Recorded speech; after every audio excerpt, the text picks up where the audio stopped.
paz seja contigo, que o Senhor Jesus esteja reinando na tua vida e que nesta hora o Espírito de Deus possa estar abrindo o teu entendimento, possa estar nos fazendo compartilhar esse momento esplêndido que é uma aula onde nós aprendemos não só com homens, mas principalmente com o Senhor Jesus e com o Espírito Santo.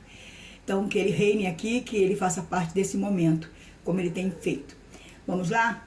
Nós estamos na aula de liderança, né? Como já falei, liderança, gestão pessoal, tópico 3, primeiro capítulo ainda. Nós vamos terminar hoje, em nome de Jesus.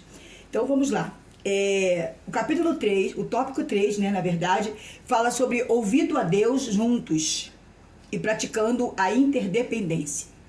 Ouvindo a Deus juntos. Se é o mentor e o mentoriado, é importante que os dois que estão se relacionando, que estão caminhando juntos, que estão vivendo experiências juntos, escutem a voz de Deus juntos, recebam a revelação juntos, né? E resolvam, né, as coisas juntos. A equipe precisa estar junta e pronta a tomar uma decisão juntos. E praticando a interdependência, né? Um dependendo do outro. Um sabe que depende do outro para que tudo possa ser perfeito como Deus quer, né? Então vamos lá. Vamos para Atos 16, capítulo 6. Atos capítulo 16, versículo 6 ao versículo 10. Você abre a sua Bíblia e vamos juntos aí meditar nesta palavra. Paulo é chamado a Macedônia, né? E viajando por toda a região da Frígia e da Galácia, Paulo e seus companheiros de ministério foram impedidos pelo Espírito Santo de pregar a palavra na província da Ásia.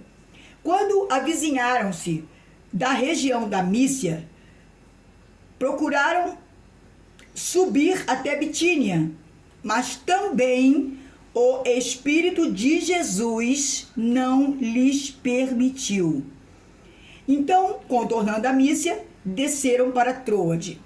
Durante a noite, Paulo teve uma visão e nela um homem da Macedônia em pé rogava-lhe: passa a Macedônia e ajuda-nos. Imediatamente após ter recebido a visão, preparamos-nos para partir rumo à Macedônia, concluindo que Deus nos havia chamado para pregar o evangelho aos macedônios. Muito bem, vamos lá. Aqui nesses versículos mostra a estratégia missionária de Paulo, como Paulo trabalha, como Paulo faz acontecer o seu ministério na prática, né? E sua equipe, não só Paulo, mas Paulo e sua equipe tinham estratégias de trabalho. Nós precisamos ter estratégias de trabalho para liderar os nossos liderados. Você que é um líder precisa pedir a Deus sabedoria, precisa procurar, né, com o seu mentor, precisa procurar ajuda para montar estratégias de trabalho que venham ter um objetivo único, que é alcançar vidas, né? Que é estar no centro da vontade de Deus para alcançar vidas. Que eu seja bem clara, né? Que não adianta alcançar vidas assim, sem ser a vontade de Deus, eu vou para ali, eu vou para aqui, não. Estar dentro da vontade de Deus, soberana, né? E assim alcançar vidas, que é aquilo que agrada ao Pai. João 15, né? Nos fala sobre isso. E isso mostra pra gente que tanto Paulo como a sua equipe, eles estavam sob a direção do Espírito Santo. Era o Espírito de Deus que os governava, que os dirigia. Muitas vezes, enquanto líderes, por termos um tempo de igreja, por termos 30, 40, 20 anos de igreja, achamos que não precisamos mais do Espírito Santo. Achamos que nós já sabemos como agir, já temos as estratégias certas. Mas a cada ano, vidas novas vão se apresentar para nós, vão estar sob o nosso comando. E entendendo isso, visualizando isso, eu preciso de coisas novas. E como eu vou adquirir essas coisas novas? Vou pesquisar? Vou ver, ouvir o meu mentor? Vou. Mas eu e meu mentor também precisamos ouvir o Espírito Santo, que a obra é dele. O trabalho é dele. A igreja local é dele. Tudo é dele. Então nós precisamos estar debaixo da direção dele para fazermos qualquer coisa, para irmos em qualquer lugar. Evangelizar. Vou evangelizar ali, aqui, acolá. Eu vou lá pro samba, pro meio do carnaval, vou falar de Jesus. Não é assim que a coisa funciona. Deus é um Deus organizado. Deus é um Deus de estratégias. Deus é um Deus didático. Ele tem formas especiais de trabalhar com cada pessoa, porque ele conhece aquela pessoa. Nós conhecemos as pessoas exteriormente, né? Deduzimos coisas pelas as atitudes, pelas expressões, mas o Senhor Deus não. Ele conhece o profundo e o escondido. Ele conhece alma e espírito. Então ele sabe como alcançar aquela vida. Como o Espírito Santo vai convencer aquela vida de que ele é um pecador e precisa de arrependimento. Tá? Então vamos lá. Nós já lemos a passagem, ela está aqui na nossa revista, né? E o que nós entendemos diretamente, assim, rapidamente, dessa mensagem é obediência, tá? Eu preciso ser obediente. Eu não posso fazer nada, eu não posso abençoar uma pessoa, eu não posso sair fazendo obras de caridades sem a direção do Espírito Santo.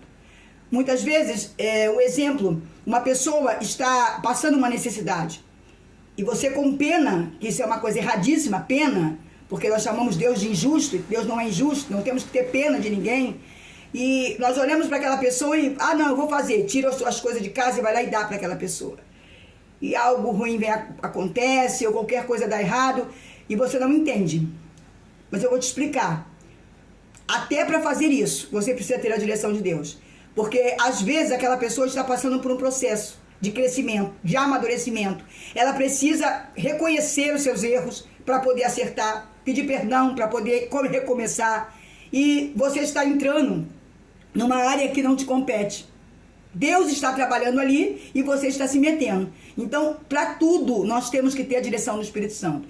Paulo era um cara fera, seguro de si, um evangelista, um missionário, né? Ele não foi chamado para ficar junto com os discípulos em Jerusalém, ele foi chamado para ir ao alcance dos gentios, o que nos alcançou, né? Então, Paulo podia fazer assim, não, vamos para lá e acabou. Não, ele ouve a voz de Deus e a sua equipe também. Não só ele, mas aqueles que caminham com ele, que aprendem com ele, que formam a sua equipe, precisam andar com a mesma mentalidade, com o mesmo pensamento. Então, eles não vão àquele lugar, porque o Espírito Santo disse, não vão.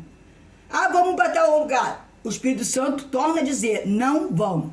Aí, à noite, Deus dá a visão e mostra para onde ele tem que ir.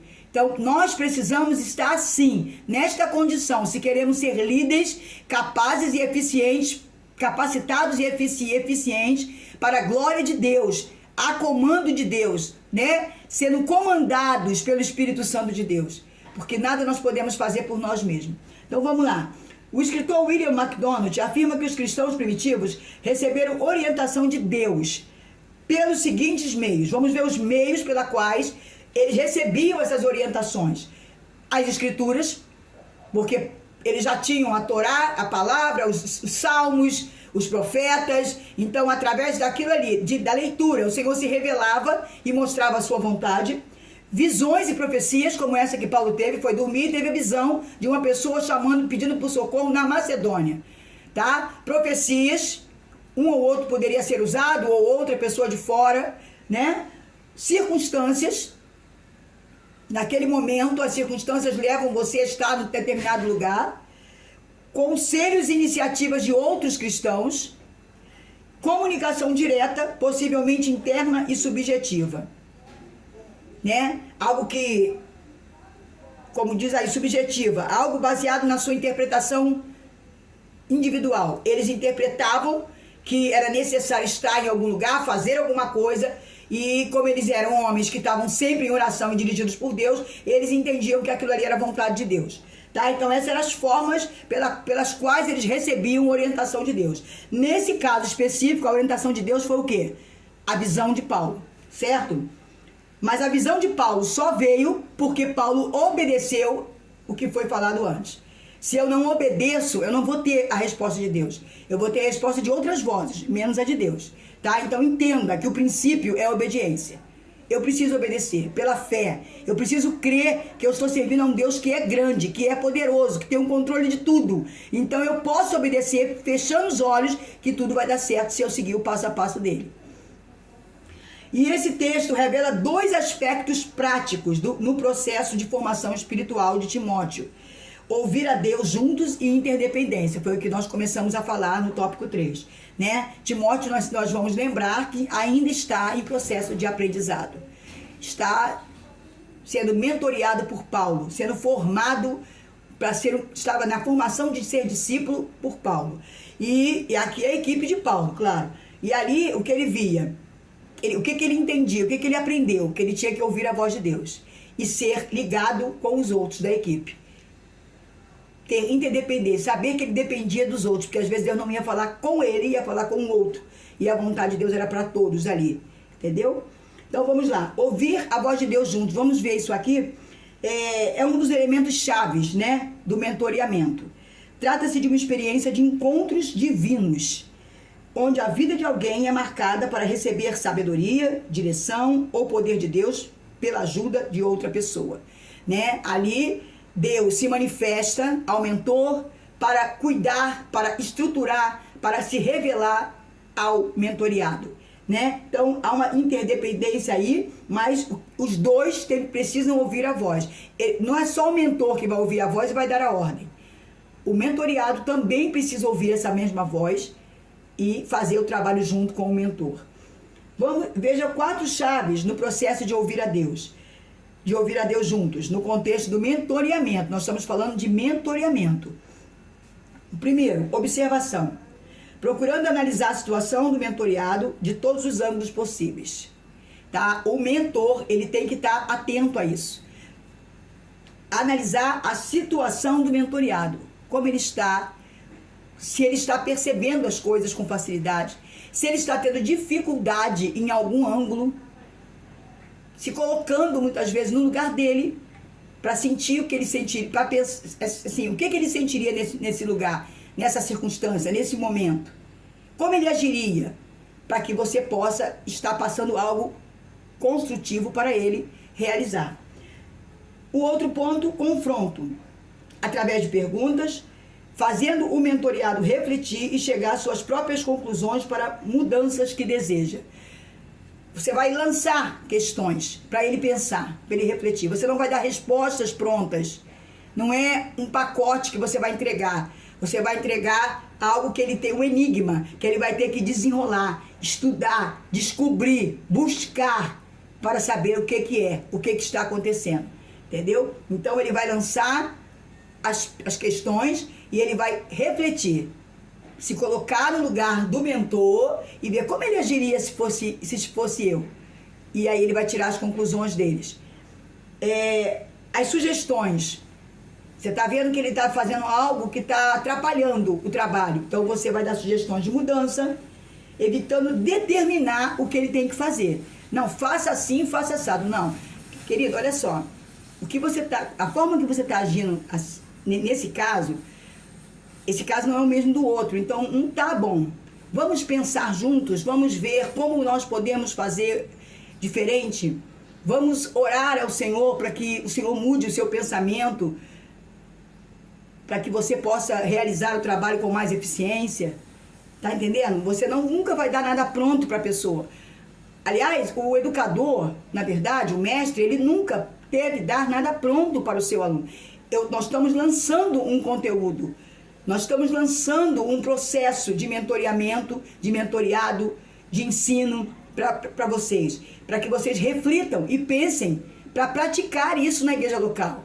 Para praticar isso no grupo missionário. Para praticar isso na DBQ. Para praticar isso na sua vida. Até mesmo no seu trabalho secular. Se você é um chefe, se você é um líder. Entende? Então não é para você guardar informações, vou botar num pacotinho e pronto. Antigamente a gente ia para a escola e aprendia matemática, português e achava que aquilo era para guardar, geografia, história, e essa é para guardar. Hoje a gente vê no nosso dia a dia como a gente precisa usar. Eu preciso usar a geografia, saber o local que eu estou, saber se eu estou na América do Sul ou no outro lado do mundo, no Japão, na Europa, no Oriente. Saber se eu estou no norte ou no sul. Eu preciso da geografia, que eu aprendi lá na escola. Eu preciso da matemática, eu preciso do português. Eu vou no mercado fazer uma compra, eu preciso da matemática que eu aprendi na escola. Eu preciso, às vezes, tirar porcentagem Então, isso tudo eu aprendi aonde? Na escola. Então, eu não estou pegando informações. A gente antigamente passava, né, o ensino como se fosse para guardar informações, mas não é. O ensino é para que você absorva, reflita, absorva para você e bote internamente, e lá na frente você vai precisar dele e você vai agir porque você teve o conhecimento. E não esquecendo que dentro das coisas de Deus, dentro da palavra de Deus, o Espírito Santo vai sempre te trazer a memória. Vai sempre colocar na sua memória aquilo que você já aprendeu, aquilo que você já internizou dentro de você. Entendeu? Vamos lá. Prestação de contas. O mentor precisa avaliar o mentoriado. Ele precisa, todo mentoriado, todo aquele que está aprendendo, o mentor também aprende com alguém. Que é uma escada, é uma hierarquia, até chegar a Deus. Então, todos nós precisamos nos avaliar e avaliar aquele que está sob nosso comando. Saber como é que está. Houve algum progresso? Houve alguma mudança? Está sendo edificado? Da forma que eu estou fazendo, está bom para ele aprender? Ele está conseguindo observar, captar o que eu estou ensinando?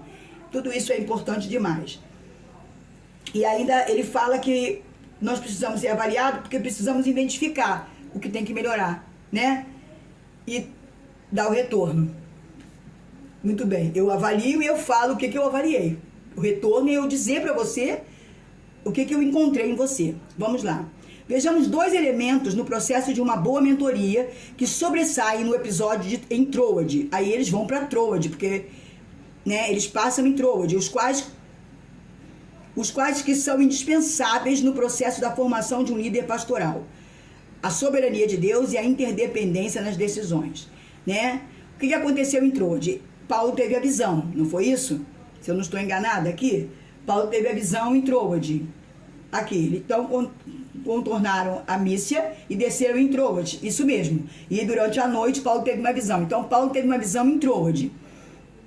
Muito bem. E o que ele entendeu? Pegou aquela visão e fez o quê? Mandou, deu ordem, vamos embora, vamos para lá? Não. Ele compartilhou essa visão com o seu grupo, com a sua equipe, e todos chegaram à conclusão de que eles tinham que ir para a Macedônia. Vamos observar? Bom, quanto à soberania de Deus, primeira coisa, soberania. Deus é soberano, Deus é poderoso, Deus é onisciente, onipotente, onipresente, Deus sabe tudo. E quando Deus diz uma coisa, não temos que pensar em duvidar, porque Ele sabe o amanhã, Ele sabe daqui a 5 minutos que eu não sei. Então eu tenho que ser submissa, entendendo que Ele é soberano. Ele tem o comando.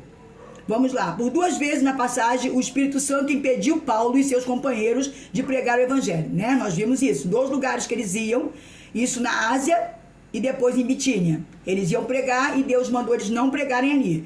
Por quê? Não era a hora, não era o tempo determinado por Deus. Tá, ponto final, não importa. Deus disse não, não acabou. Não tem que questionar. Ah, Deus, mas por que isso? Porque é assim que tem que ser feito. Concordo com o autor, Haile, né, que a Ásia necessitava do Evangelho, ela precisava, aquele lugar precisava, mas não era o tempo de Deus. Então, o chamado deles não foi determinado pela necessidade. Ah, eles precisam, nós temos que ir lá. Não. Eles precisam, nós temos que ir lá, mas Deus, que é soberano, que sabe tudo, está mandando eu ir para outro lugar. Então, eu vou primeiro fazer a vontade de Deus. Na hora que Deus mandar eu voltar, eu volto, né? Haviam acabado de vir do leste e tinham sido impedidos de prosseguir para o sul e para o norte. Eles queriam ir para o sul e queriam ir para o norte. Olha a geografia aí, né? E não era para ir. Então vamos lá. Mas, em vez de presumir que o Senhor nos estava guiando para o oeste, ah, bom, se Deus não quer que eu vá para o norte, não vá para o sul, então eu vou para o oeste. Mas também tinha um leste. Então, eles aguardaram, né? E tiveram a resposta de Deus. Só Deus pode mudar a nossa agenda e destino. Só Deus pode mudar. Eu estou pronta para ir a algum lugar. Acontece uma situação, há um impedimento. Eu não posso ir, não tenho que temar. Não tenho que enfiar a cara, né? Eu vou assim mesmo. Não. Deus impediu. Então eu tenho que parar, refletir, orar e descansar no Senhor, porque Ele vai mostrar o que está acontecendo. Sem essa compreensão da soberania de Deus, fica difícil atendermos o espere dele. Se eu não consigo obedecer pela fé, eu não tenho condições de dizer assim, eu estou esperando no Senhor. Sabe, aquela pessoa que diz assim, eu estou esperando no Senhor, mas eu estou agindo. Eu estou lá, eu faço aquilo, meto a cara, enfio o meu nariz onde não tenho que enfiar, entendeu? Não é assim. Se eu espero no Senhor, eu me aquieto e só faço alguma coisa se eu receber a ordem dos céus. Então, para que eu consiga esperar no Senhor, eu preciso entender quem Ele é. Isso é uma coisa muito importante, queridos. Aprenda quem Deus é. Deus é soberano, Ele não erra. Ele não demora, ele não chega atrasado. Você lembra de Saul? Por que Saul perde o reino dele? A descendência dele poderia estar reinando, mas ele perdeu porque ele não soube esperar em Deus. Ele não reconhecia Deus como soberano, ele se achou soberano, ele achou que ele podia realizar as coisas do jeito dele. E não é assim. Preste bem atenção nisso. Aí ele vai... Samuel demora um pouco, não demora. Chegou na hora que Deus quis. Mas para ele, para o povo, Samuel demorou. Então todo mundo começou a reclamar. Olha, a pressão, você não pode ir através de pressão. Você tem que ter consciência do que Deus quer com você. Não é eles que Deus chamou para liderar, foi você. Então você tem que ter consciência. Vou orar e Deus vai me responder. E espera, porque a resposta vem. Deus dá respostas, sim ou não, mas Ele dá respostas. Aí Saul vai e faz o quê? Não, vou oferecer o sacrifício aqui porque Samuel está demorando. Quando ele começa, Samuel chega. O que você está fazendo, Saul? Por causa disso, você perdeu o reino. E Deus, já sabendo disso, já tinha preparado Davi. Já tinha ungido Davi. Porque ele é onisciente. Está entendendo? Ele sabe de tudo. Por isso que ele age da forma que ele age. Você, às vezes, não entende o agir dele. É complicado. É numa área, o sobrenatural, os pensamentos de Deus são mais altos que o meu. Mas eu preciso entender. E cuidado com pressão. Você é um líder. Então receba as ordens que vêm do Pai. Escute aqueles que Deus colocou ao seu lado, a sua equipe. E não tire conclusões sozinha. Reúna a equipe e junto com ela tenha as decisões. Tome as decisões. Vamos lá. Portanto, a questão-chave aqui do impedimento não é o quanto Deus quer, mas sim quando Deus quer. Não é, Deus quer que faça com todo mundo. Quer que todo mundo seja alcançado. Mas quando que eu vou alcançar essa pessoa, quando eu vou alcançar aquela outra pessoa, quando eu vou naquele outro lugar, quando eu vou na casa daquele pessoal que eu conheci, quando eu ainda estava no mundo.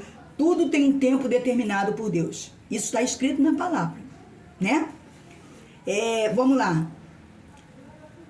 Quase sempre a base do espere de Deus, como neste caso específico, é que Ele, mais à frente, vai realizar um propósito maior. Às vezes Ele não deixa você fazer aquilo naquela hora, porque Ele tem algo muito maior para realizar. Então espera. Tenha paciência, peça a Deus, domínio próprio, equilíbrio, fruto do Espírito, peça a Deus. Gálatas, acho que se eu não me engano é 2:20 ou 22. Peça a Deus a paciência, a mansidão, a benignidade, o domínio próprio, para que você possa fazer as coisas no tempo de Deus. E eu estou dizendo isso para você com toda a segurança, porque eu fui ansiosa, eu fui ansiosa, eu sempre tomei a frente de Deus, fiz besteiras demais na minha vida, e hoje, amadurecendo, hoje uma pastora de igreja, eu entendo que eu preciso esperar a vontade soberana de Deus acontecer. O texto deixa claro que Deus é quem tem o controle da situação. E Deus é o único idealizador e realizador de todas as obras. Só Ele pode mudar a nossa agenda e destino. Sem essa compreensão da soberania, fica difícil atendermos o espere dele. Tá? Então, Ele tem o controle. Ele é que faz, Ele é que realiza. Ele é que dá a vida, Ele é que tira a vida. Ele é que faz tudo. Então, vamos esperar nele, vamos confiar nele. Igual Noé confiou. Faz a arca porque eu vou mandar um dilúvio. Noé nunca viu chuva, nunca viu dilúvio. Peraí, Deus está... Todo mundo, ninguém acreditou, nem a família dele. Mas o que ele fez? Ouviu, acreditou e obedeceu. Acabou. No tempo de Deus. E ele pregou, 120 anos. Sem que ninguém fosse salvo, mas ele pregou, 120 anos. Mas no tempo certo, Deus mandou o dilúvio. Nos bastidores da equipe missionária, Timóteo estava aprendendo que a obra de Deus não deve ser feita na energia da carne. A emoção, cuidado com a emoção. Sabe, aquela emoção que você está no culto, o louvor mexe com você, aí você começa a pensar, vou fazer, vou acontecer, vou não sei o quê. Não se ligue em emoção. Adore Deus em espírito e em verdade. Ouça os louvores entendendo o que Deus está tratando com você. Deixa Ele te responder, deixa Ele te alcançar. Receba a palavra de Deus, porque a palavra de Deus ela vem para nós conhecermos Deus. A palavra não é para nós e sobre nós, não é. A Bíblia não é sobre nós. Tem gente que abre a Bíblia e acha que, tá falando para mim. Não, a palavra de Deus fala de Jesus. De Gênesis e Apocalipse, a palavra de Deus fala de Jesus, o plano perfeito, o propósito dele. Os profetas anunciam ele, todo mundo anuncia ele. Deus levanta homens que são tipificação dele. A palavra fala sobre Jesus, tudo é Jesus, é por ele, é para ele todas as coisas. Entendeu? E Deus se revela a você. Quando você conhece o agir de Deus na vida de pessoas, como Abraão, Isaac, Jacó, Paulo, Pedro, quando você vê como Deus age na vida desses homens, você aprende como Deus age na sua vida. E quem é Deus. Entendeu? Isso é a palavra de Deus na sua vida. Não é uma caixinha de promessas. Eu vou abrir que Deus vai falar comigo agora. Não é assim. Deus fala da palavra, Deus fala. Deus usa uma situação de Ruth para falar com você. Amém. Mas você não pode focar sua mente achando que a Bíblia é para você. Ou que a Bíblia foi escrita, a sua história. Não. A Bíblia é escrita toda para mostrar o plano de Deus, que é Jesus Cristo. A vinda dele, o ato dele vir e o depois, quando ele vai voltar.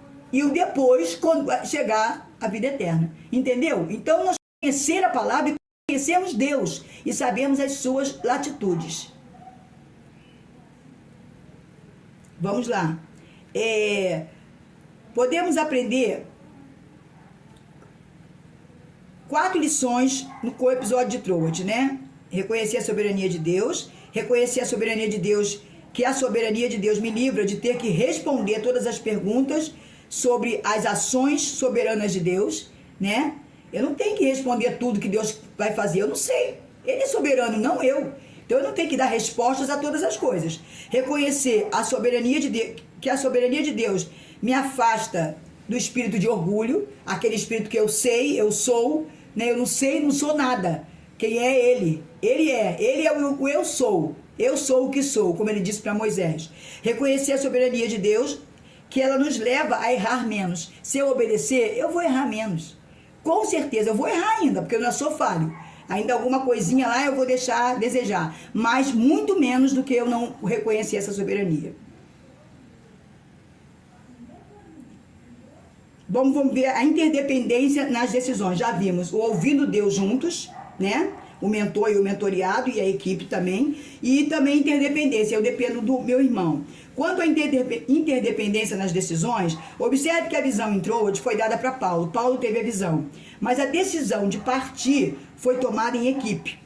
A expressão concluindo significa literalmente juntar, encaixar mentalmente ou inferir algo, né? Concluindo, vamos fazer assim, assim. Então, vamos juntar, né, os pensamentos, vamos juntar o que nós estamos entendendo e vamos realizar o que tem que ser realizado.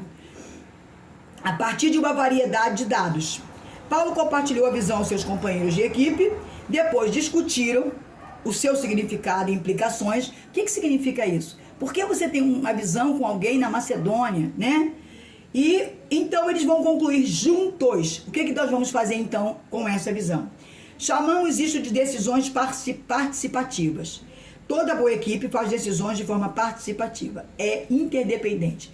Se somos uma equipe, eu não posso tomar decisão sozinha porque eu sou líder. Eu preciso da opinião de cada um e preciso juntar essas opiniões e chegar a um comum acordo. Tá?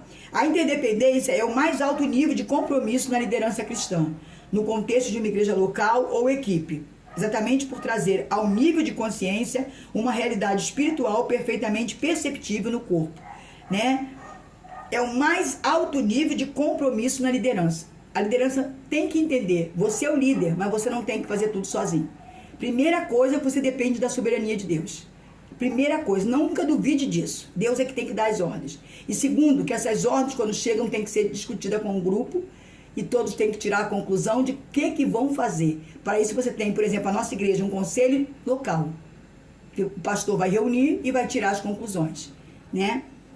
É uma realidade espiritual perfeitamente perceptível no corpo. No corpo não há membros autônomos.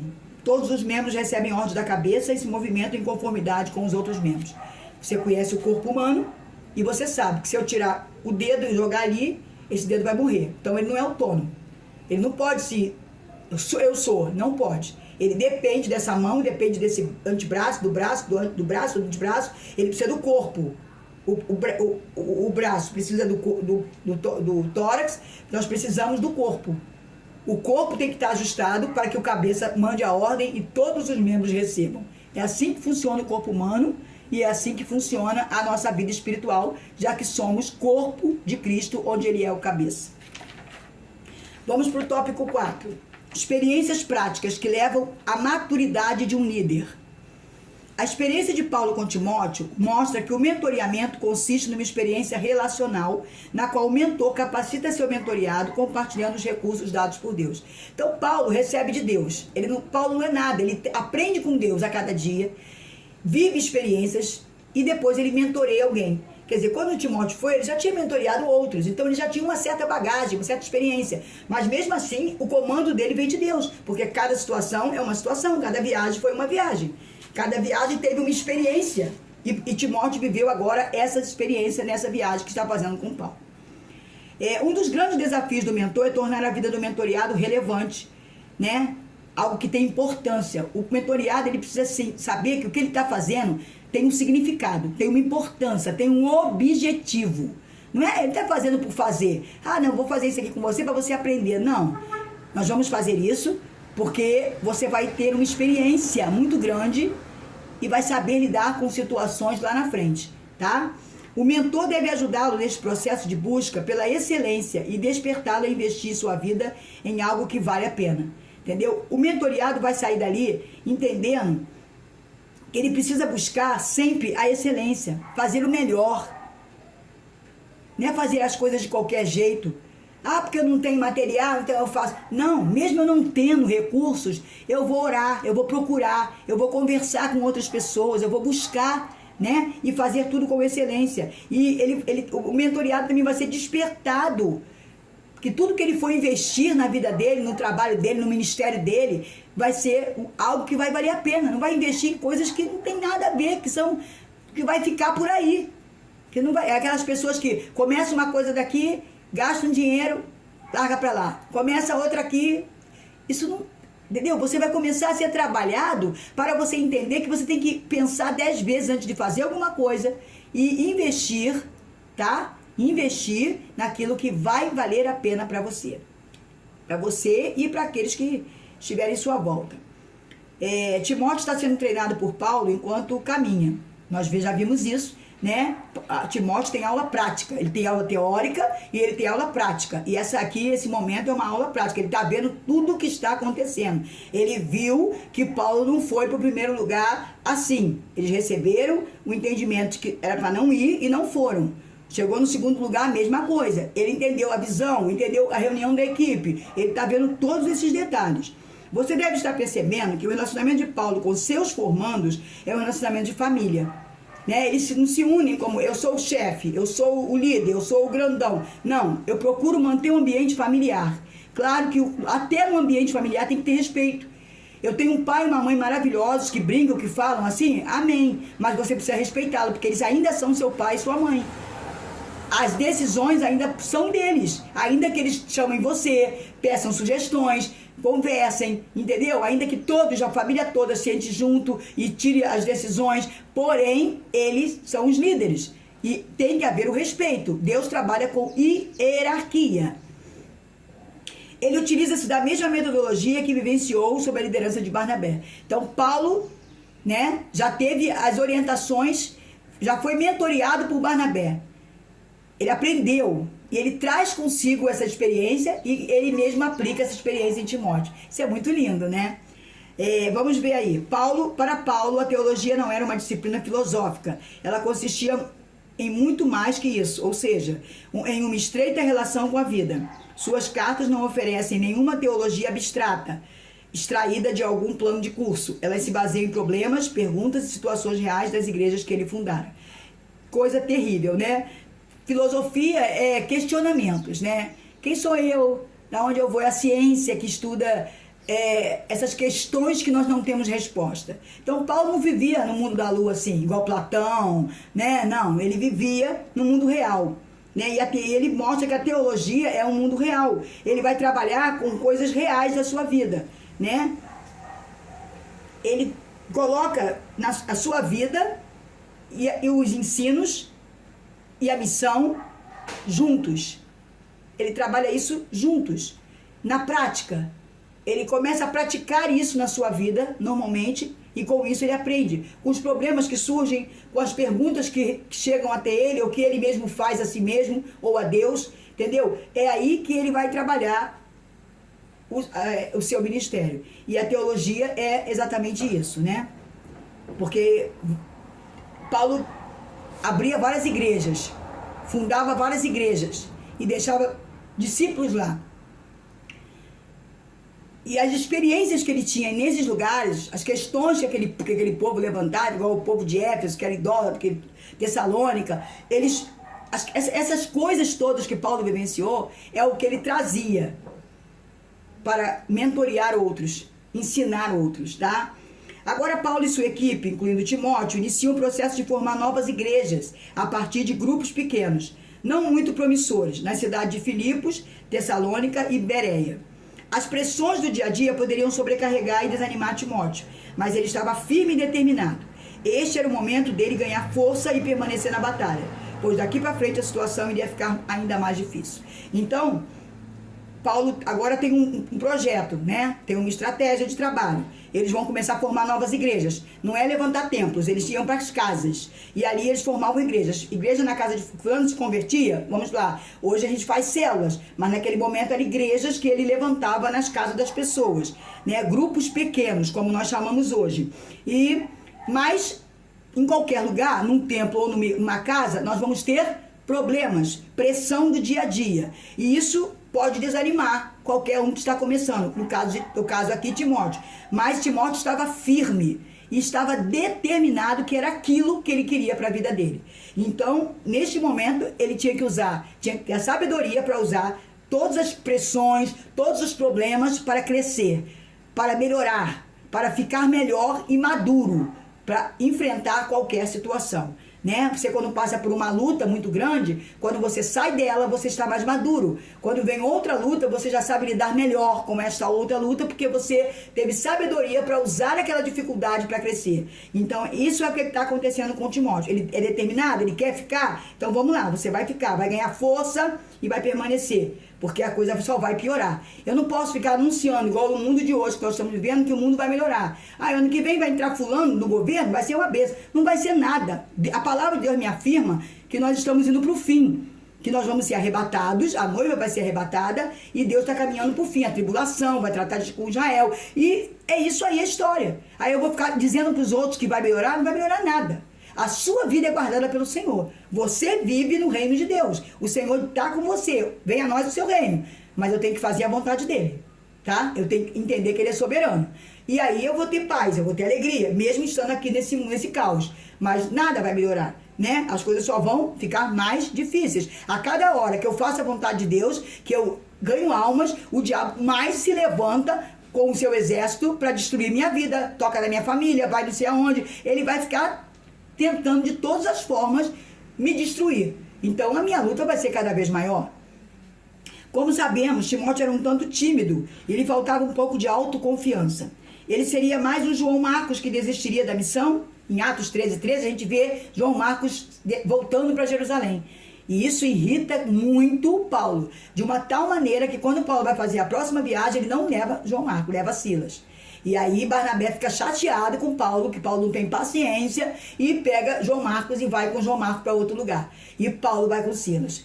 A briga de Paulo com Barnabé foi por causa de João Marcos.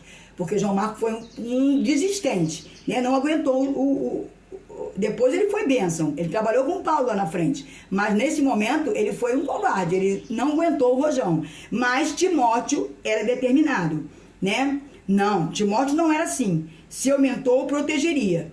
Ele pensava também isso. O meu mentor vai me proteger. Ele vai estar comigo, me ajudando a vencer as batalhas. E o preparo de Timóteo foi cuidadoso. Os erros que Paulo cometeu com João Marcos, instruindo João Marcos, mentoreando João Marcos, com certeza Paulo não cometeu com Timóteo. Paulo aperfeiçoou para poder fazer melhor com Timóteo. Então, Paulo foi cuidadoso e foi uma formação espiritual baseada em experiências práticas. Paulo agora não ficava falando para Timóteo, ele fazia Timóteo vivenciar as situações. Acompanhamento e cuidado pessoal. Ele estava ali e ele sabia que Timóteo tinha uma base. Nós não podemos esquecer lá no começo da nossa lição, a família de Timóteo, mãe e vó que instruíram ele dentro da Torá. Então, ele tinha uma base. Então, Paulo aproveitava isso, desenvolvia cada vez mais o conhecimento, despertava cada vez mais nele o conhecimento da palavra, e isso fortalecia Timóteo, fazia Timóteo ser uma pessoa de firmeza, tá? Vamos ver aqui experiências inéditas que nós vamos ver. Filipos, são 3 experiências, se eu não me engano, aqui maravilhosas, que você já deve ter lido na palavra, que é muito legal. Filipos foi a primeira cidade de Macedônia, a qual Paulo e sua equipe foram depois de ter aquela visão espiritual em Troade. Uma delas, eu não vou ler, vou ver se eu consigo falar dessas experiências. Quando eles partiram de Troade, eles navegaram para Samotrácia e no dia seguinte para Neápolis, tá? E dali depois eles foram para Filipos, na Macedônia, onde eles tinham recebido a visão. E a Macedônia era a colônia principal de Roma, né? Era a colônia principal daquele distrito e pertencia a Roma. E eles ficaram ali vários dias. E num sábado eles saem e vão à beira do rio, onde eles esperavam encontrar um lugar para orar. Quando chegaram na beira do rio, eles sentaram e tinham várias mulheres, né, ali conversando e lavando roupa, qualquer coisa parecida, né? E uma dessas mulheres, uma mulher que era temente a Deus, tá? Era chamada Lídia, era vendedora de púrpura, era uma mulher rica, tá? E vendia tecidos de púrpura, vendia na cidade de Tiatira.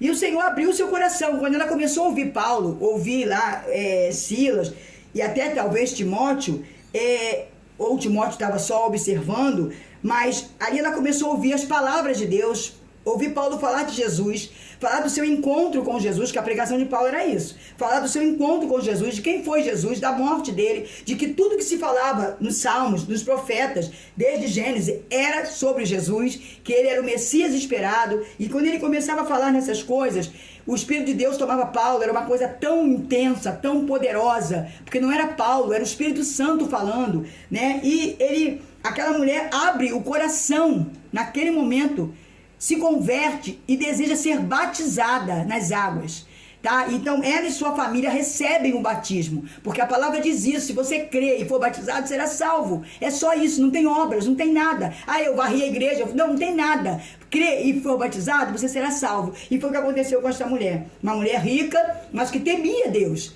que sabia que existia um Deus invisível, um Deus real. Então ela vai e recebe ali a bênção da palavra de Deus. A palavra de Deus entra, mexe, convence, o Espírito de Deus convence ela. E ela vai ser batizada junto com a sua família, tá? E ali eles começam uma igreja na casa dessa mulher, tá? Ali começa uma igreja,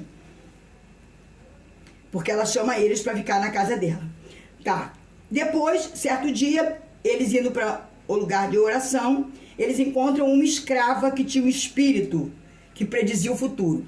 Essa mulher predizia o futuro, predizia coisas aterrorizantes. Você pode ler nos textos bíblicos, né? Que é Atos 16, de 11 ao 18. E os grandes da cidade ganhavam dinheiro com ela, com as adivinhações. Porque ela adivinhava e aí fulano pagava, ciclano pagava, e assim eles iam ficando ricos, né? Aqueles que se diziam donos dela. E essa mulher fica andando atrás de Paulo e Silas e diz assim, ela vai gritando, né? Falando não, ela vai gritando, dizendo assim: estes homens são servos do Deus Altíssimo e lhes anunciam o caminho da salvação. Olha, ela estava cheia de demônios. um demônio atuava na vida dela para ela fazer adivinhações. Certo? Que até os corruptos ganhavam dinheiro em cima dela. Se diziam dono dela e ganhavam dinheiro em cima dela. Era uma mulher escrava do diabo, né? Como é que ela vai e anuncia algo real sobre Paulo e Silas? Esses homens são homens de Deus, são servos do Deus Altíssimo. Eles estão trazendo a salvação. Paulo podia ficar encantado. Nossa, que coisa maravilhosa, ela está profetizando, ela está falando da gente. Mas Paulo não se iludiu, porque eu tenho que ser ligada em Deus. Eu não tenho que ouvir qualquer voz. Eu tenho que ouvir a voz do meu pastor, do meu Deus, do meu Senhor, o meu pastor. As minhas ovelhas conhecem a voz do seu pastor. E Paulo conhecia a voz do Deus que ele servia, do Jesus que ele servia. E ele sabia que não era Jesus falando, era o demônio. E ele não aceitou que o demônio estivesse dando testemunho sobre Jesus, sobre eles. Não quis esse elogio. Paulo não recebeu esse elogio, porque esse elogio era maligno. E Paulo fez o quê? Passando-se um tempo, aquela mulher continuava atrás dele gritando. Paulo repreende aquele demônio e manda ele sair. Lógico que ele compra uma briga com os grandões da cidade, porque pararam de escravizar a mulher e ganhar dinheiro. Ela ficou liberta, com certeza ela aceitou Jesus e saiu dessa vida. E eles perderam grana. Então já foi um problema que Paulo teve naquela cidade, tá? Vamos ver. De Troade, passando para Neápolis até Filipos, era cerca de 200 quilômetros de distância. Agora, em Filipos, nós temos 3 desafios distintos no processo do aprendizado de Timóteo. Olha quanta coisa Timóteo teve que vivenciar para ser quem ele é. Você vê nas cartas de Timóteo quem ele é, né? Os conselhos que ele dá. Cara, muito lindo, muito terrível, de alguém que tem experiência com Deus. Mas ele vivenciou tudo isso ao lado de Paulo. Atos 16 fala da Lídia, como eu falei, da mulher rica, né? Que todos da família dela foram batizados. E a igreja, versículo 40 aí de Atos 16, mostra claramente para nós que a igreja passou a ser na casa dela. Atos 16, que fala dessa jovem que eu acabei de falar aí, que ela era escrava do diabo. E a última experiência, que é Atos 16, 19 ao 40, que nós também não vamos ler, que fala do carcereiro, né? Que ele é um representante do poder. Ele estava ali, Paulo e Silas estavam presos, acorrentados dentro da prisão, e começaram a louvar a Deus, em vez de estar murmurando, por que eu estou aqui, Deus, tu me botou aqui. Não, eles começaram a louvar a Deus. E ao louvar a Deus, o que acontece? Um terremoto acontece. Quando acontece esse terremoto, a abertura de todas as portas da prisão, tudo se abre. O carcereiro, quando percebe isso, fica desesperado. Bom, o que eu vou falar para os meus superiores?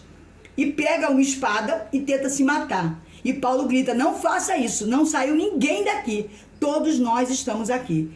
E Paulo começou a pregar Jesus para aquele homem, falar da experiência dele com Jesus, falar de Jesus que morreu, porque a Bíblia só fala de Jesus, eu só tenho que pregar Jesus. Eu não tenho que pregar a minha vida, a minha historinha, eu posso dar um testemunho, mas eu não tenho que pegar o púlpito e pregar a minha história de fulano, não, eu tenho que pregar Jesus. Paulo só pregava Jesus, e Paulo falou para ele de Jesus, que Jesus ressuscitou dos mortos, que ele está preparando o nosso lugar na eternidade, e todas essas coisas. E aquele homem, aquele carcereiro se converteu, levou Paulo para casa, toda a sua família foi salva, foi salvo ele e a sua casa, tá?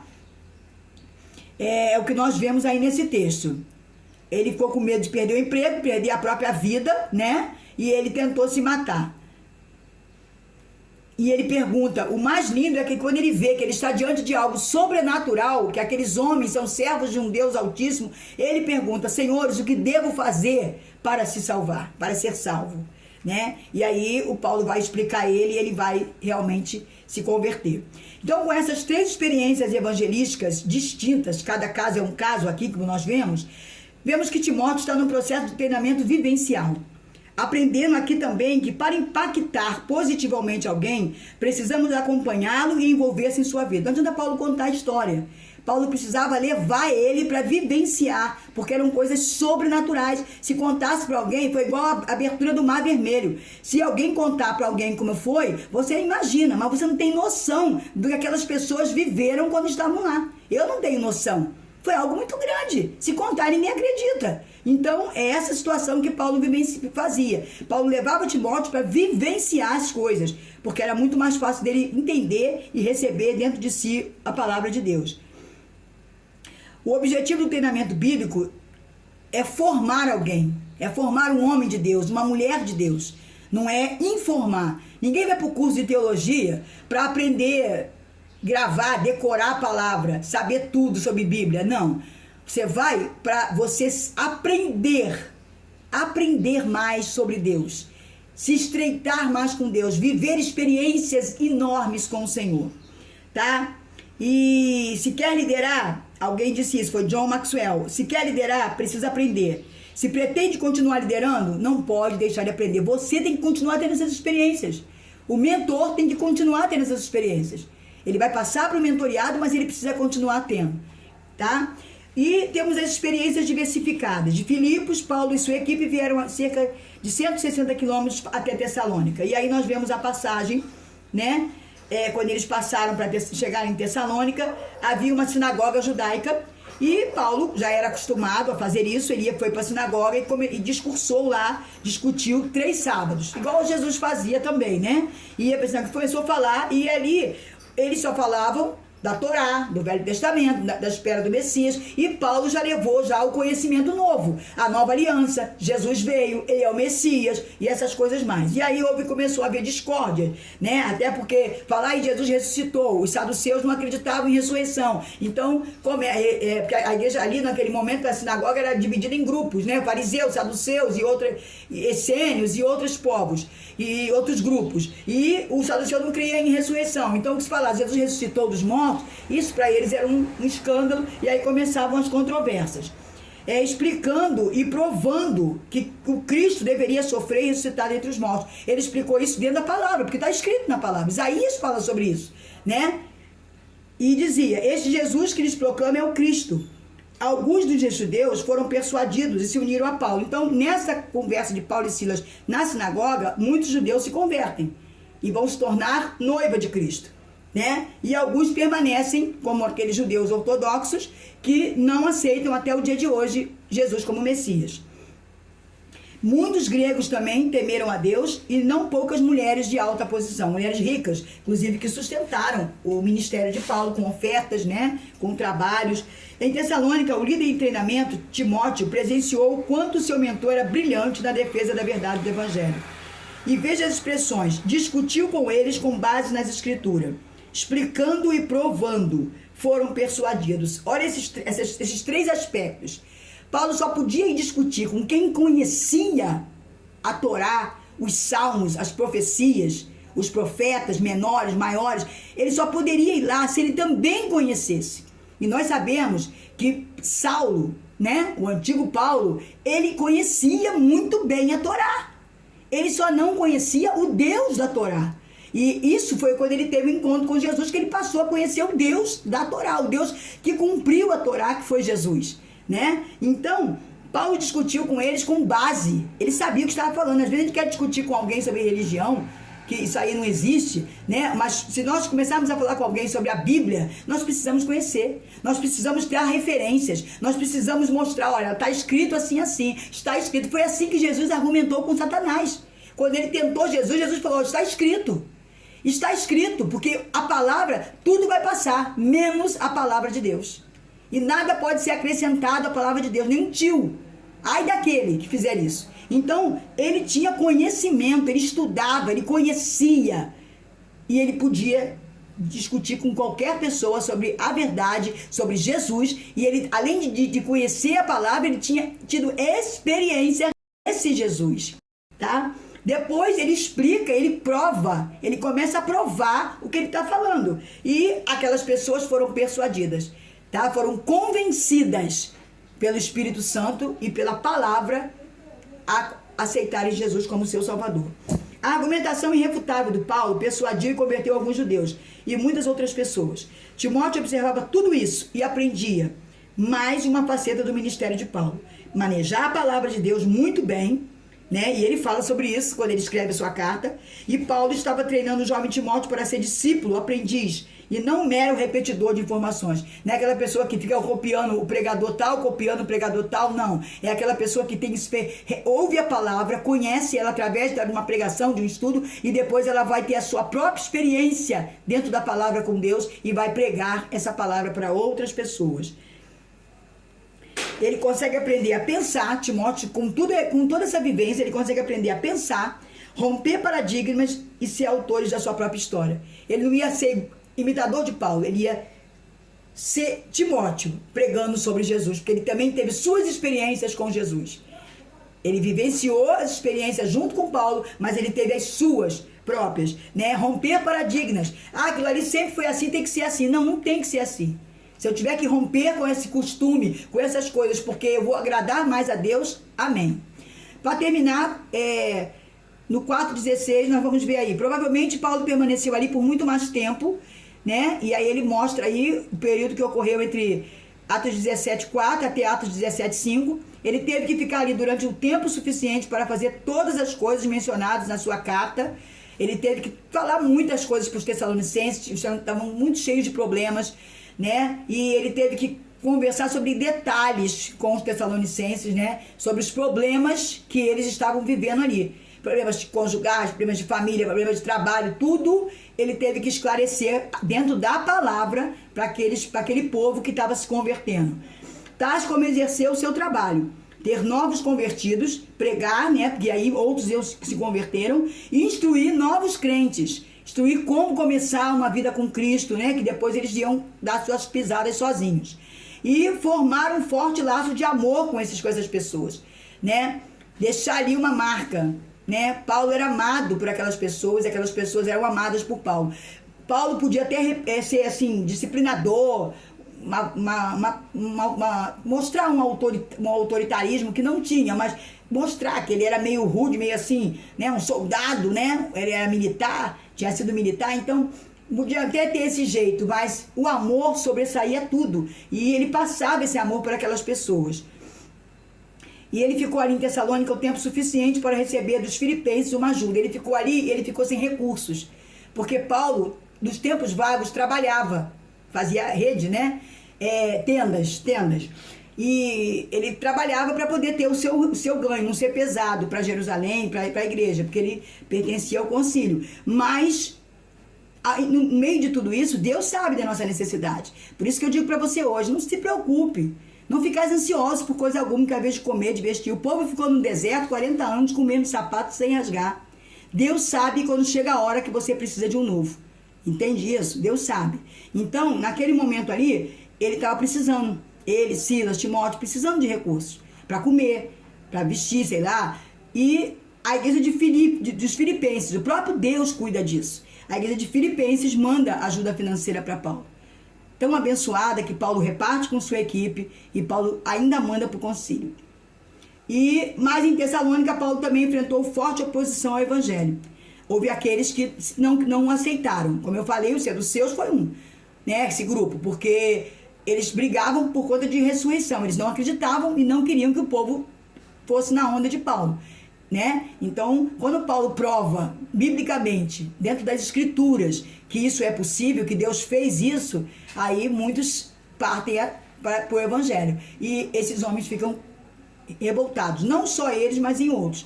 Essa nossa cultura, especialmente ministerial, que ninguém quer beber um cálice amargo.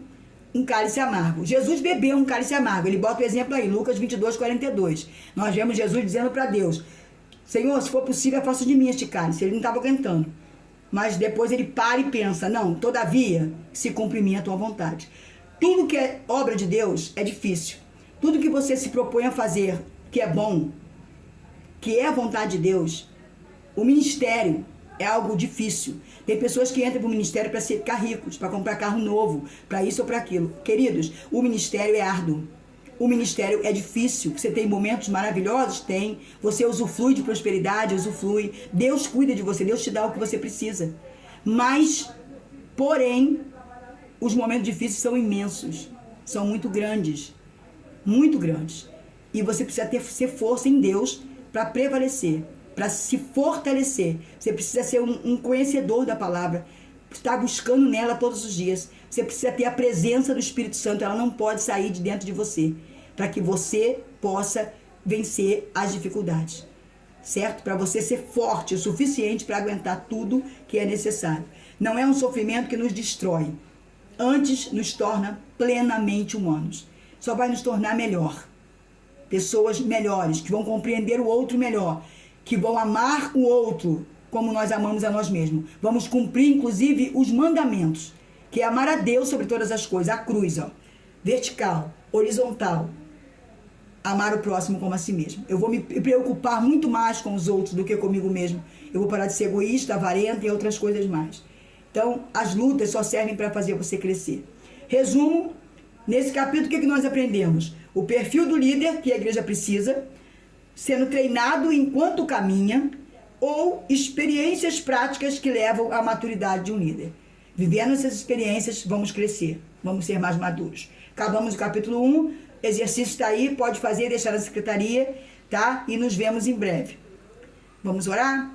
Senhor, obrigado por mais esta aula, esse momento, que tua mão poderosa esteja sobre nós, que o teu conhecimento, que a tua palavra, que o Espírito Santo trabalhe em nossos corações com cada momento dessa aula. Em nome de Jesus eu quero agradecer. Amém. Até a próxima.